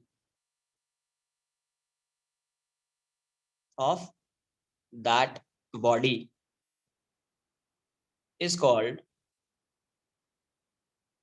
radius of gyration, right? तो आपको क्या करना है, जो एक्चुअल बॉडी है उसका मोमेंट ऑफ इनर्शिया आप फाइंड कर लीजिए आई, उसको किससे इक्वेट कर देना है, एम के स्क्वायर, टोटल मास इनटू के स्क्वायर से इक्वेट कर देना है। तो जो के होगा वही के क्या है, रेडियस ऑफ जायरेशन। वहां से you can find the value of के, राइट? नोट कर लीजिए।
डन।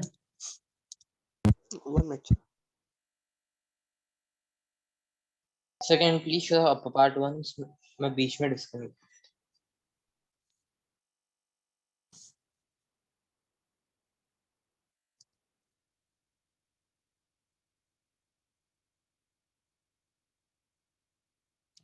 चलो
So वो लास्ट में आपने क्या लिखा है रेड बॉक्स में?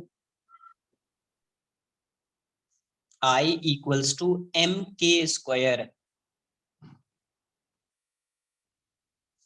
I equals to mk square. Sir, m is the entire mass no? over here. Yes. Okay.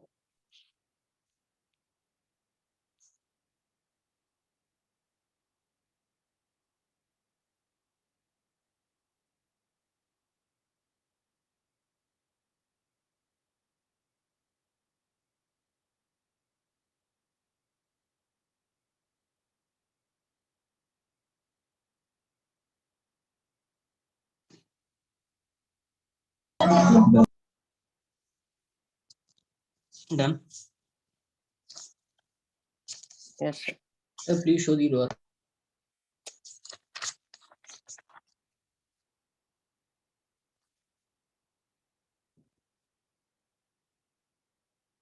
Done, sir.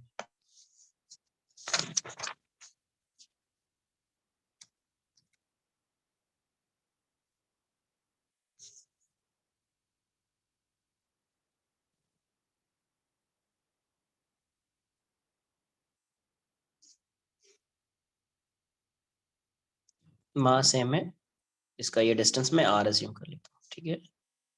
यहाँ पे मास m2 है, 2m, डिस्टेंस 2r। यहाँ पे मास 3m, यहाँ से यहाँ तक का डिस्टेंस 3r। इस एक्सिस के अबाउट आपको बताना है find the radius of gyration. Find the radius of gyration, find the radius of gyration about AOR। Radius of gyration है तो अबाउट AOR ही होगा, एक्सिस ऑफ रोटेशन के अबाउट ही फाइंड करते हैं, राइट। वो समझ में आ जाना चाहिए। लिख देता हूँ मैं about AOR, axis of rotation. बताइए क्या हो।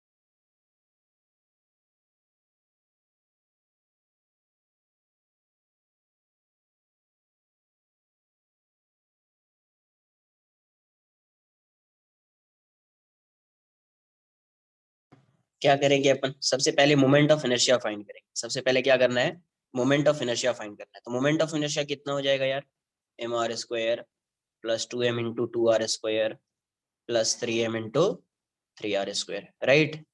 अब इस मोमेंट ऑफ इनर्शिया को किससे इक्वेट कर देना है, total mass into K square, यही है ना, 3m into K square equals to ये कितना हो जाएगा, mr square plus 4mr 8mr square plus ये कितना हो जाएगा 27mr square.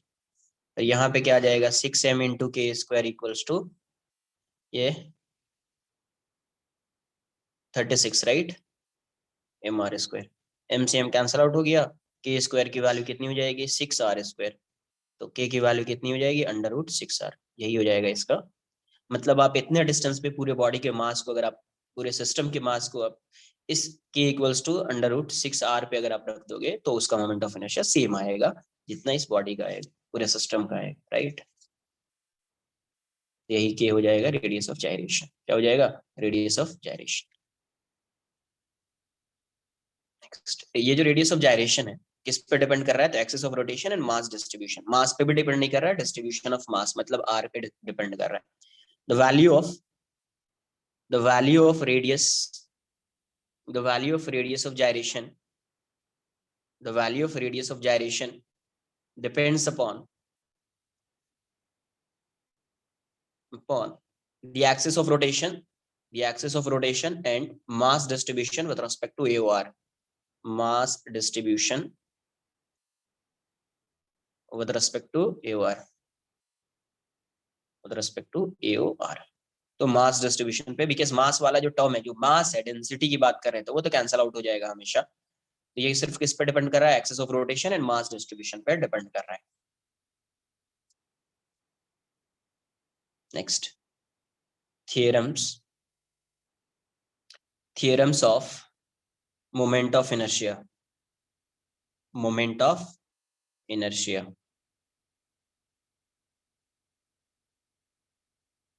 Theorems of moment of inertia. सबसे पहले लिखेंगे perpendicular axis theorem, perpendicular axis theorem. ये वैलिड किसके लिए होगा, तो परपेंडिकुलर एक्सिस थ्योरम जो है वो सिर्फ वैलिड है किसके लिए, 2D के लिए। किसके लिए वैलिड है, 2D के लिए। लिखिए, it is valid for laminar objects, laminar objects मतलब 2D, मतलब plane, right, 2D objects only,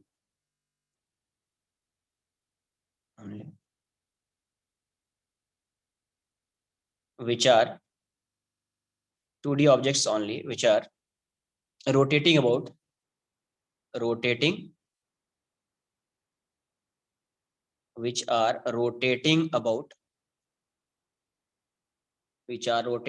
an axis passing through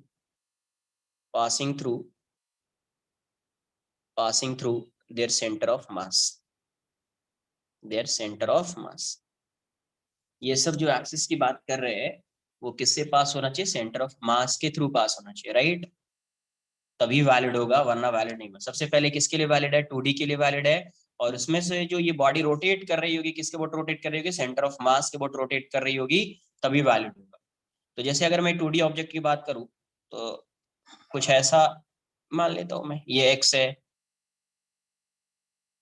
right, ये x है और ये y है और ये z है, ये y है और ये z है।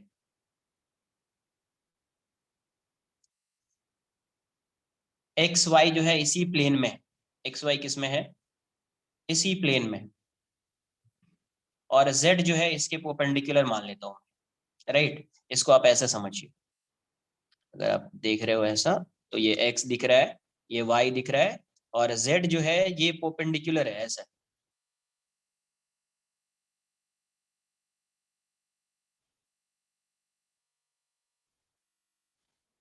कुछ समझ रहा है कि z परपेंडिकुलर है इस प्लेन के, yes तो ये ऐसा होगा, एक तो सेंटर ऑफ मास से पास हो रहा है z, और z क्या है इसके परपेंडिकुलर है, इसके क्या है परपेंडिकुलर है। तो अभी यहाँ पे फॉर्मूला क्या बन जाएगा वो देख लेते हैं अपन। यहाँ से एक चीज समझ में आएगी, यहाँ पे जो एक्स वाई है वो इसी प्लेन में, एक्स वाई क्या है, X Y axes are in the plane of the body. Second, X and Y are perpendicular to each other. X and Y are perpendicular to each other. z क्या है, z is perpendicular to this plane. देखो यहाँ पे x Y Z axis बना दिया है. X Y किसमें है, इस बॉडी के प्लेन में.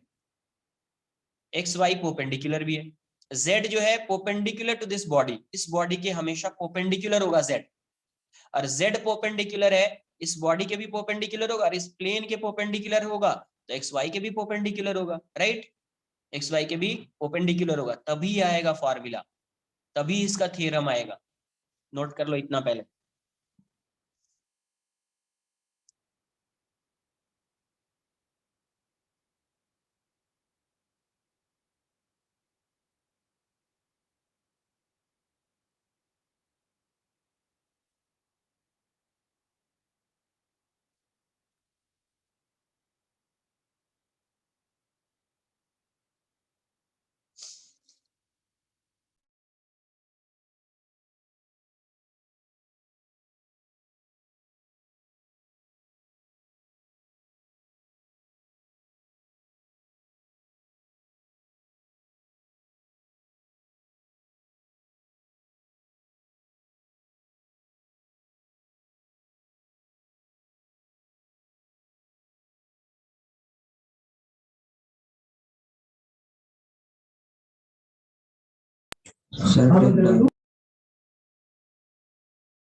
तो यहाँ पे क्या है, एक्स वाई जो है,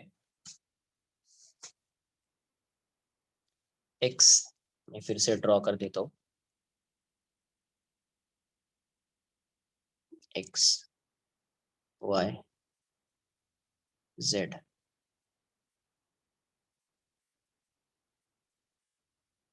x and y axis are in the plane of the body. X and y axis are perpendicular to each other.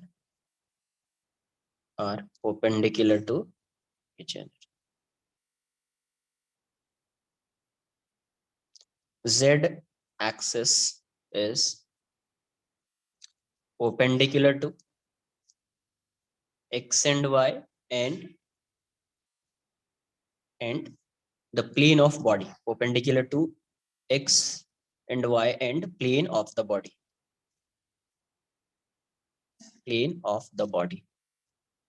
Right, इसके परपेंडिकुलर है. तो इस केस में परपेंडिकुलर एक्सिस थ्योरम क्या होता है, according to perpendicular axis theorem,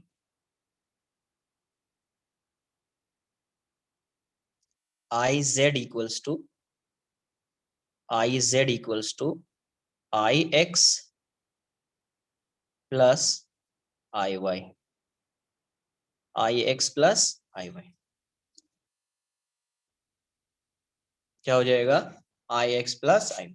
z क्या है, प्लेन के परपेंडिकुलर, इसलिए i z equals to ix plus i y। Suppose y अगर परपेंडिकुलर होता प्लेन के, x एंड z होता प्लेन में, तो आप लिखते i y equals to ix plus i z, right. तो z क्या है, फिर से समझ लो, z जो होगा वो परपेंडिकुलर टू द प्लेन होगा, x एंड y उसी प्लेन में होगा, और ये सब म्यूचुअली परपेंडिकुलर होंगे, तब आप लिखेंगे i z equals to ix plus i। तो ये है परपेंडिकुलर एक्सिस थ्योरम, इसका प्रूफ भी है बट आपके लिए इंपॉर्टेंट नहीं है।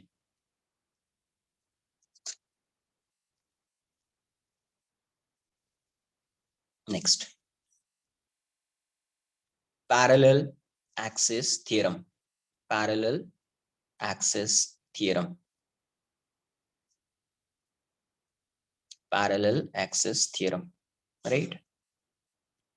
तो पैरेलल एक्सिस थ्योरम किसी के लिए भी वैलिड हो सकता है, 2D हो 3D हो कुछ भी हो, लिखेंगे it can be used, it can be used for any, used for bodies of any shape, bodies of any shape rotating about any axis of rotation, किसी भी एक्सिस के अबाउट रोटेट कर रहा है, rotating about any axis of rotation, तो आप fine कह सकते हैं। समझते हैं क्या एक्जेक्टली, मैंने ऐसा ड्रॉ कर दिया, ये इस बॉडी का सेंटर ऑफ मास मैं मान रहा हूं, क्या है इस बॉडी का सेंटर ऑफ मास, और यहाँ पे एक पॉइंट है जिससे एक्सिस पास हो रहा है, तो यहाँ पे दो एक्सिस है, ऐसा है और ये ऐसा है, राइट। यहाँ पे दो एक्सिस है, एक एक्सिस जो है इसमें देखो दो एक्सिस क्या है, पैरेलल है, इसीलिए इसका नाम है पैरेलल एक्सिस थ्योरम। तो दो एक्सिस होगा, दोनों कैसा होगा, पैरेलल, यहाँ पे दो पैरेलल एक्सिस दिख रहे हैं, राइट। बट उसमें से एक एक्सिस का सेंटर ऑफ मास से पास होना कंपलसरी है, एक एक्सिस का, दो एक्सिस जो पैरेलल दिख रहा है उसमें से एक एक्सिस किससे पास होगा, सेंटर ऑफ मास। तो दूसरा एक्सिस कहीं पे भी है, वो इस बॉडी पे है, आउटसाइड द बॉडी है, कहीं पे भी है, आप फाइंड कर सकते हैं मोमेंट ऑफ इनर्शिया इस एक्सिस के अबाउट आप फाइंड कर सकते हैं। लेकिन उसमें से जो दो एक्सिस पैरेलल एक्सिस दिख रहा है उसमें से एक एक्सिस का किससे पास होना कंपलसरी है, सेंटर ऑफ मास। जरूरी नहीं कि बॉडी के ये एक्सिस परपेंडिकुलर होगा, कैसा भी हो सकता है, राइट। ये ऐसा भी हो सकता है, ये बॉडी है, एक एक्सिस सेंटर ऑफ मास से सिर्फ पास होना चाहिए और दूसरा एक्सिस यहाँ पे, राइट। ये सेंटर ऑफ मास से जो पास होगा उसको मैं बोलूंगा आईसीएम, और इससे आई, सेंटर ऑफ मास से जो पास हो रहा है वो है आईसीएम, इसके वोट है आईसीएम, और इससे जो पास हो रहा है उसको मैं बोल रहा हूँ आई, राइट। कैसा भी हो सकता है। तो ये जो डिस्टेंस है इस डिस्टेंस को मैं बोल देता हूँ डी, परपेंडिकुलर डिस्टेंस होगा पैरेलल एक्सिस, ये डिस्टेंस जो है इसको मैं बोल देता हूँ डी, राइट। तो परपेंडिकुलर एक्सिस थ्योरम में क्या होगा, अगर आपको इसके अबाउट मोमेंट ऑफ इनर्शिया चाहिए तो I equals to ICM plus, अभी टोटल मास को आप कहाँ पे अज्यूम करोगे, सेंटर ऑफ मास पे, सेंटर ऑफ मास पे, और ये इससे कितने डिस्टेंस पे, डी डिस्टेंस पे, तो आप लिख दोगे md स्क्वायर। क्या करोगे, सबसे पहले आपको इसके अबाउट अगर फाइंड करना है, सबसे पहले सेंटर ऑफ मास का मोमेंट ऑफ इनर्शिया इसके अबाउट फाइंड करना पड़ेगा, तो ICM लिख दिया प्लस, अभी टोटल मास को कहाँ पे अज्यूम कर रहे हैं, सेंटर ऑफ मास पे, और सेंटर ऑफ मास इसका डिस्टेंस डी है, परपेंडिकुलर डिस्टेंस, तो प्लस कर दिया md स्क्वायर, प्लस कर दिया md स्क्वायर। तो सबसे पहले दो एक्सिस होना चाहिए और दोनों कैसा होना चाहिए, पैरेलल, दोनों एक्सिस कैसा होना चाहिए, पैरेलल, और वो एक्सिस कैसा होना चाहिए, सेंटर ऑफ मास से पास होना चाहिए। जरूरी नहीं है कि वो परपेंडिकुलर टू द बॉडी होगा, वैसा कंपलसरी नहीं है, राइट। अगर वैसा कंपलसरी होता तो फिर 3D के लिए वैलिड नहीं होता, ये वैसा कंपलसरी होता तो 3D के लिए वैलिड नहीं हो पाता, राइट। तो इसलिए कैसा भी एक्सिस हो सकता है, सिर्फ सेंटर ऑफ मास से एक एक्सिस पास होना चाहिए और दूसरा एक्सिस कहीं से भी पास हो सकता है, और दोनों एक्सिस क्या होगा, पैरेलल, सेपरेशन क्या दिया हुआ है डी, तो आप आई क्या लिखोगे, ICM प्लस md स्क्वायर, क्या लिखोगे, I equals to ICM plus md square, note कर लीजिए। m जो है वो मास ऑफ द बॉडी है, टोटल मास, नोट कर लीजिए आप पहले से। Sir Yes, first sir. वाले में body is rotating about z axis ना, फर्स्ट वाले में, Sir, can you show the previous page तो once? I X and I Y कैसे आ गए? क्या बोल रहे हैं? Sir body is rotating about Z axis ना, हाँ तो उस एक्स वाले के सबसे पहले उसको जब आई इसके अबाउट फाइंड करना है ना, तो सबसे पहले आपको क्या फाइंड करना पड़ेगा, बॉडी को एक्स के अबाउट रोटेट करा दो पहले। किसके अबाउट रोटेट करा दो? एक्स के। तो आई एक्स आएगा, फिर वाई के अबाउट रोटेट कराओ, आई जेड आई वाई आएगा। तो इसके अबाउट जब रोटेट कराओगे तो जो वैल्यू आएगी वो हमेशा इसके अबाउट अगर रोटेट कराते तो जो वैल्यू आ रही है, इसके अबाउट रोटेट कराते तो जो वैल्यू आ रही है, इन दोनों का समेशन आएगा। इन दोनों का क्या आएगा? समेशन आएगा। तो फिर Always. बॉडी को लाइक टर्न करना पड़ेगा ना एक्स एक्सिस के अबाउट रोटेट कराने के लिए। अरे टर्न क्या करना पड़ेगा? फाइंड करना है ना तुमको moment of inertia x axis, इस एक्सिस के अबाउट, राइट? Yes yes. तो फाइंड कर लो ना, उसमें टर्न क्या करेंगे? सपोज ओमेगा आ रहा है क्या? एक मिनट इन रुको, सुनो पहले। ओमेगा आ रहा है क्या यहाँ पे? तो क्या टर्न करेंगे? टर्न क्या करेंगे? सो लाइक बॉडी फ्लैट है, सपोज पेज का प्लेन ले रहे हैं, फ्लैट है बॉडी, तो अब Z axis perpendicular to page है, तो फिर पहले रोटेट करा था आई जेड मिल गया, फिर आई एक्स निकालने के लिए हम पेज को लाइक अरे 90 टर्न डिग्रीज। कुछ नहीं करना है ना, उसके अबाउट तुम फाइंड कर लो। इतना क्या तुम सोच रहे हो टर्न करेंगे ये करेंगे? ऐसे मान लो इसको, सपोज तुम 2D मान लो ये वाला, ठीक है? सिर्फ ये प्लेन देख रहे हैं, ये Yes, जेड है या नहीं है? यस यस ये एक्स है। तो यस जेड के अबाउट अगर बॉडी रोटेट कर रही होगी तो ऐसे कर रही होगी, राइट? यस अगर एक्स के अबाउट रोटेट कर रही होगी तो ये ऐसे कर रही होगी रोटेट। अरे समझ रहे हैं? Yes sir yes. तो फिर और फाइंड करना, वैल्यू फाइंड करनी, ओमेगा आएगा ही नहीं, टेंशन नहीं लेना, नोट करो पहले से।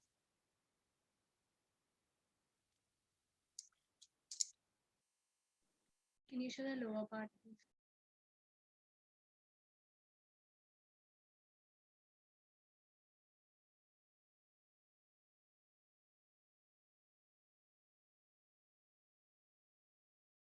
Sir, upper part once.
Done, sir.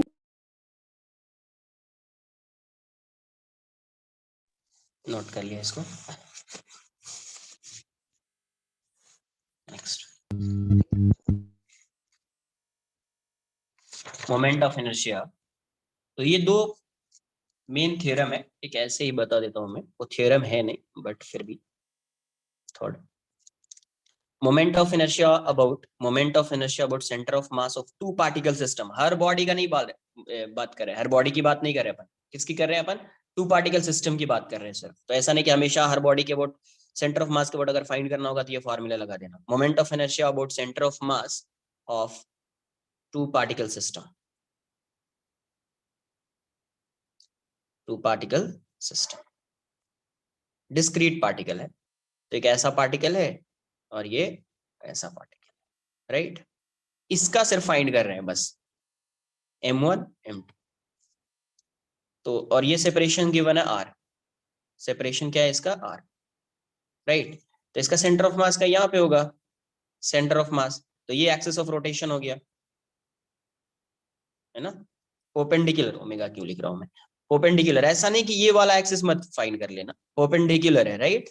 ये इस लाइन के परपेंडिकुलर एक्सिस है। तो सबसे पहले आपको मोमेंट ऑफ इनर्शिया, ये भी डिस्क्रीट पार्टिकल है, ये भी डिस्क्रीट पार्टिकल है, तो सबसे पहले आपको ये डिस्टेंस फाइंड करना पड़ेगा r1, और ये डिस्टेंस फाइंड करना पड़ेगा r2।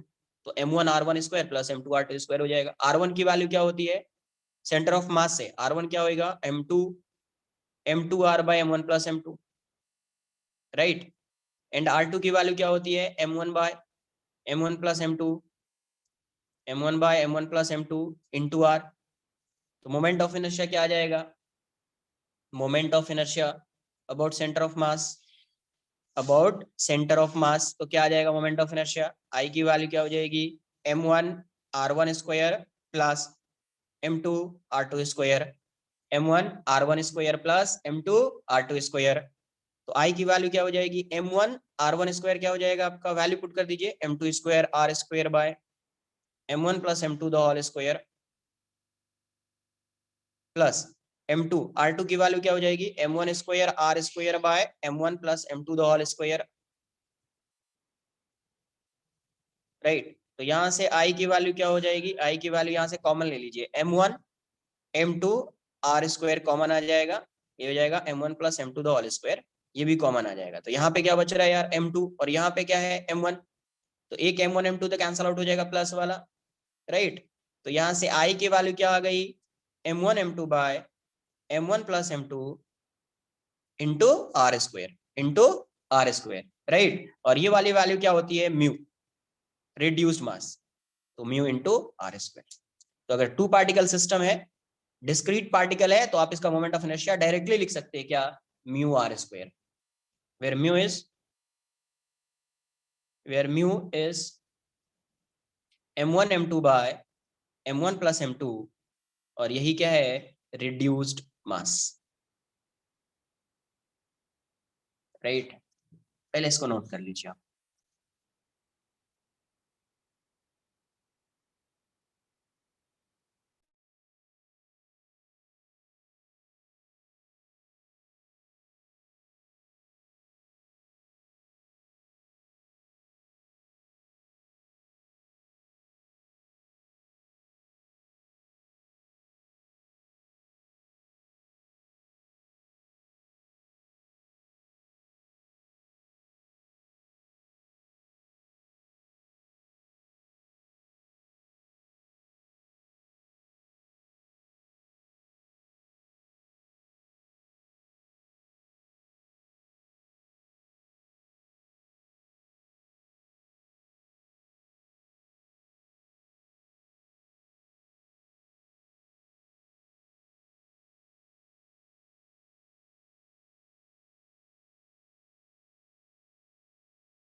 Sir, can you show the upper part?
Sir थोड़ा ऊपर स्क्रॉल कर सकते हो क्या? मैं बीच में डिस्कनेक्ट हो गया था।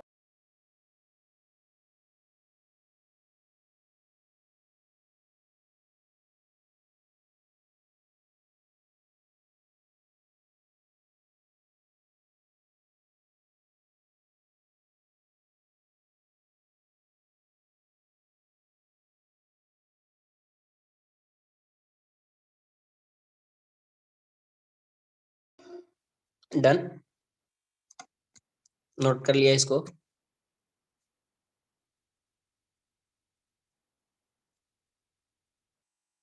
Yes sir. एक क्वेश्चन कर लेते हैं, कम से कम टाइम तो है कुछ।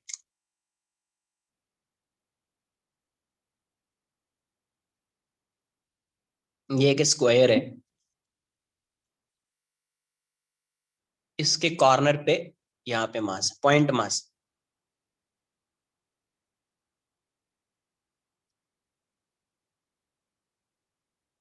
Right, M M M M. एक एक्सिस ये 1, स्क्वायर है, side length L, side length L, ठीक है, एक्सिस 1। सेकेंड एक्सिस जो है वो ये है। थर्ड एक्सिस जो है वो ये है।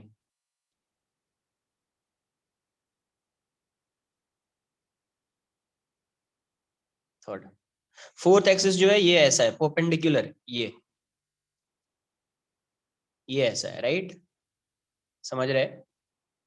इसलिए मैंने इसको सर्कल करके डॉट लगा दिया है, मतलब समझ में आया कि परपेंडिकुलर टू दिस प्लेन है।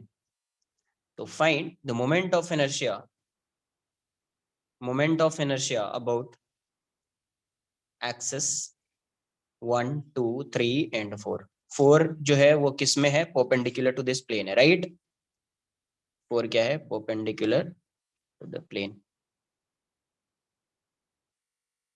फोर्थ वन जो है वो है perpendicular to the plane. Find कीजिए, आंसर बताइए क्या है।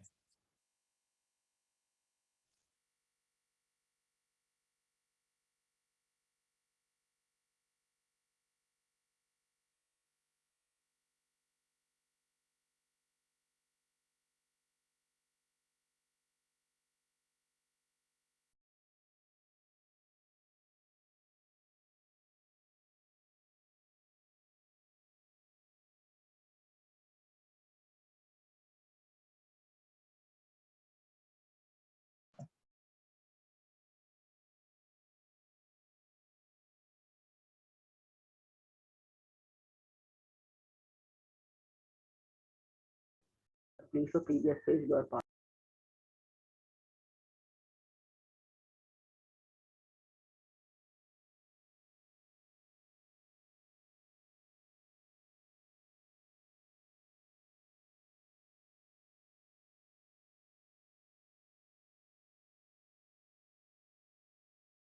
सर वो जो सेंटर एक्सिस है that is passing through centre of मास ना।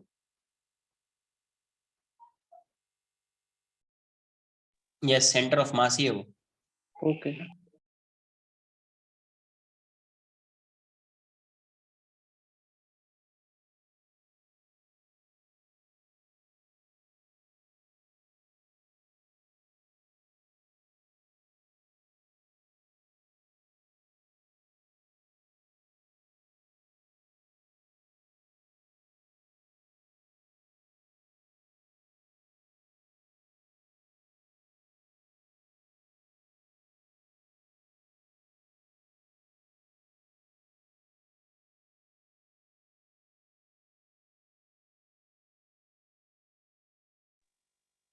डन।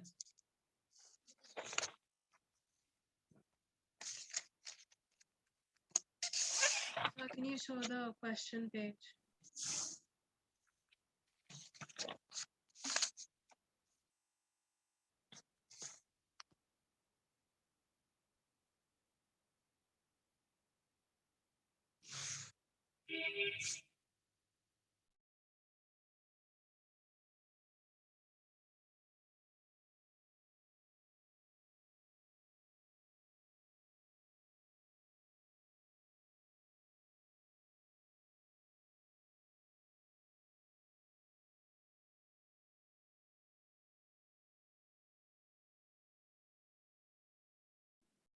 Done. Sir.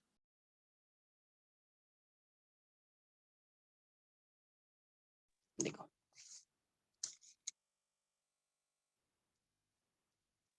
सबसे पहले किसके अबाउट फाइंड करना है, एक्सिस 1, इस एक्सिस के अबाउट फाइंड करना है, राइट। तो इससे डिस्टेंस देख लो, परपेंडिकुलर डिस्टेंस क्या है, तो इसका डिस्टेंस भी l/2 होगा, इसका भी l/2 है, ये भी l/2, सब l/2 पे ही होगा। तो मैं एक का फाइंड कर लेता हूँ, मैं एक का फाइंड कर लेता हूँ, उसको 4 से मल्टीप्लाई कर दूंगा, राइट। तो I1 की वैल्यू क्या हो जाएगी, m इंटू l/2 का स्क्वायर इंटू 4। क्लियर है, ये भी l/2 है, ये भी l/2 है, ये भी l/2 है, ये भी l/2 है, तो इसका मोमेंट ऑफ इनर्शिया कितना आ जाएगा, m l/2 का स्क्वायर हो जाएगा, इसका भी उतना ही आएगा, इसका भी उतना ही आएगा, इसका भी उतना ही आएगा। डायरेक्शन तो से तो मतलब है नहीं कि ये इस डायरेक्शन में उस डायरेक्शन में, ऐसा तो कुछ है नहीं यहाँ पे, राइट। तो ये ऐसा हो जाएगा, 4 से मल्टीप्लाई कर दिया, कितना हो जाएगा, ml² इंटू 4। तो फर्स्ट क्वेश्चन का आंसर हो जाएगा ml²। सेकेंड,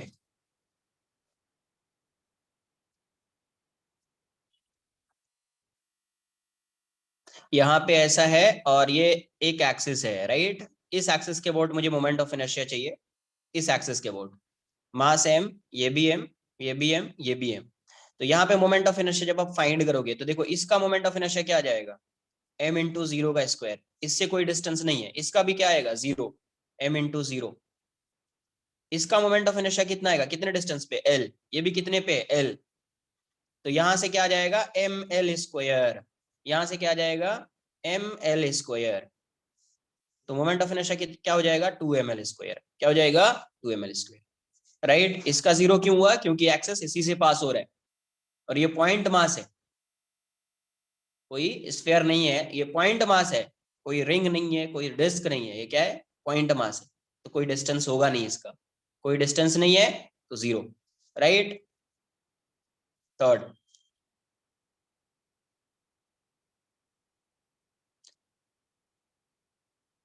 ये इससे पास हो रहा है, तो इसका इसका और इसका तो 0 हो जाएगा, इसका और इसका क्या हो जाएगा, 0 हो जाएगा। ये डिस्टेंस आएगा, ये डिस्टेंस परपेंडिकुलर डिस्टेंस, राइट, उतना इसका भी आएगा। तो ये टोटल डिस्टेंस कितना होता है, ये l है, ये l है, तो ये टोटल डिस्टेंस कितना है, √2l, राइट। तो यहां से यहां तक का डिस्टेंस क्या होगा, √2l/2। तो मोमेंट ऑफ इनर्शिया क्या हो जाएगा, I3, इसका और इसका 2 का तो 0 हो जाएगा, 2 का क्या आएगा, m into r² plus m into r²। तो मोमेंट ऑफ इनर्शिया हो जाएगा 2mr², 2m, r की वैल्यू क्या है, √2l/2 का स्क्वायर। तो यहाँ से क्या आ जाएगा, 2m इंटू 2l²/4। तो इसके अबाउट मोमेंट ऑफ इनर्शिया क्या आ गया, ml²। मोमेंट ऑफ इनर्शिया क्या आ गया, ml², राइट। फोर्थ वन,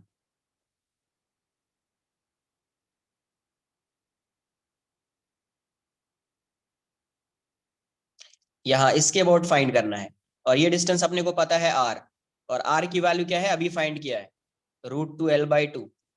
तो इसके अबाउट जब फाइंड करेंगे तो देखो ये एक्सिस है, ये क्या है, एक्सिस है, इसका डिस्टेंस, यही परपेंडिकुलर डिस्टेंस है, यही परपेंडिकुलर डिस्टेंस है, यही परपेंडिकुलर डिस्टेंस है, यही परपेंडिकुलर डिस्टेंस है, सबका डिस्टेंस सेम होगा।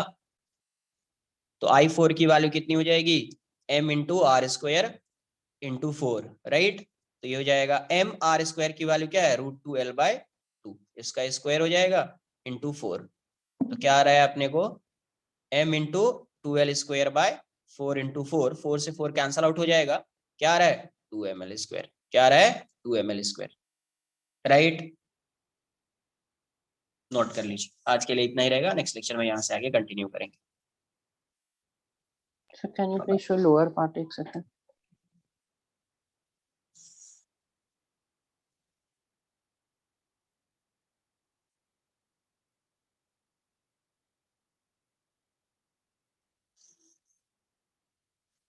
Sir, please show upper part.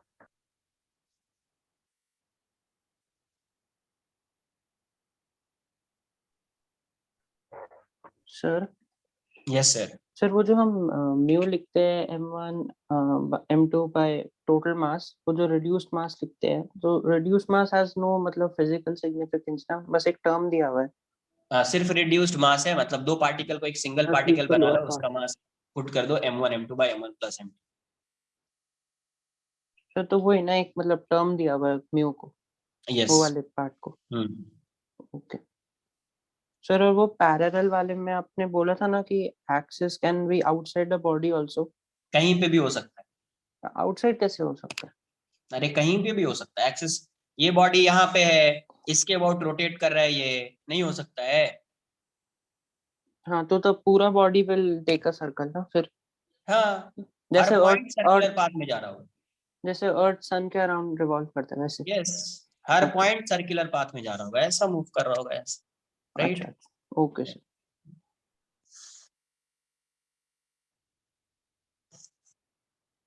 चलिए, bye, take care.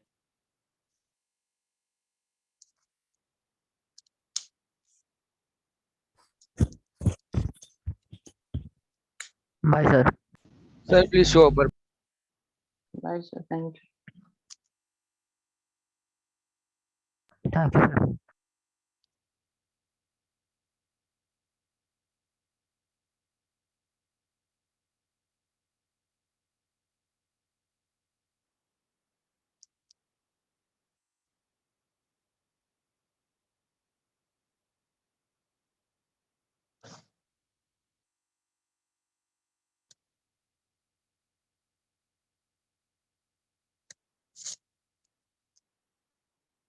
Bye, sir. Thank you.